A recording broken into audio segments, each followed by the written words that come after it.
ನೇತೃತ್ವದಲ್ಲಿ ಚುನಾವಣೆ ಅವ್ರ ನೇತೃತ್ವದಲ್ಲಿ ಚುನಾವಣೆ ಎದುರಿಸಲ್ವಾ? ನಾವು ನರೇಂದ್ರ ಮೋದಿ ಅವರ ನೇತೃತ್ವದಲ್ಲಿ ಲೋಕಸಭೆ ಚುನಾವಣೆ ಎದುರಿಸ್ತಾ ಇದ್ದೀವಿ. ವಿಜೇಂದ್ರ ಸಂಬಂಧ ಪಡೋದಿಲ್ಲ ರೀ. ವಿಜೇಂದ್ರ ಬರಲಿ ಬಿಡಲಿ, 28 ಲೋಕಸಭೆ ನಾವು ಗೆದ್ದೇ ಗೆಲ್ತೀವಿ.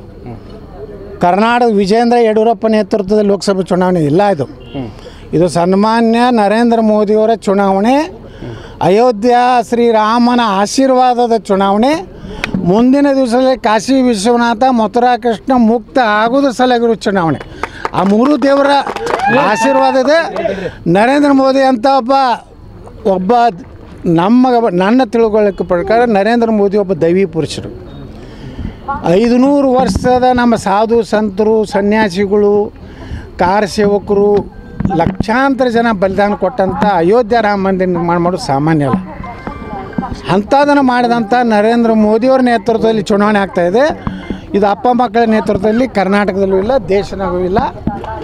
ಈ ಲೋಕಸಭೆ ಚುನಾವಣೆ ಆದ್ಮೇಲೆ ಎಲ್ಲ ಅಪ್ಪ ಮಕ್ಕಳದೂ ಮುಗಿತಾರೆ. ಮೋದಿ ಅವರ ಹೆಸರ ಮೇಲೆ ಚುನಾವಣೆ ಅಭಿವೃದ್ಧಿ ಏನು ನೋಡ್ರಿ, ಏನು ಹೇಳಿವಿ ಎಲ್ಲ ಮಾಡಿವಿ. ಅಭಿವೃದ್ಧಿ ಏನು? ಆರ್ಟಿಕಲ್ 370 ಕಾಶ್ಮೀರದ ಹೇಳಿದ್ವಿ, ತೆಗೆದಾಕಿದೀವಿ. ರಾಮ ಮಂದಿರ ಕಟ್ತೀನಿ ಅಂದಿದ್ವಿ, ಕಟ್ಟಿದೀವಿ. ತ್ರಿಬಲ್ ತಲಾಕ ಬಂದ್ ಮಾಡಿದೀವಿ. ಎಷ್ಟು ಅಭಿವೃದ್ಧಿ ಆಗೈತೆ ರೀ ದೇಶನಾಗ.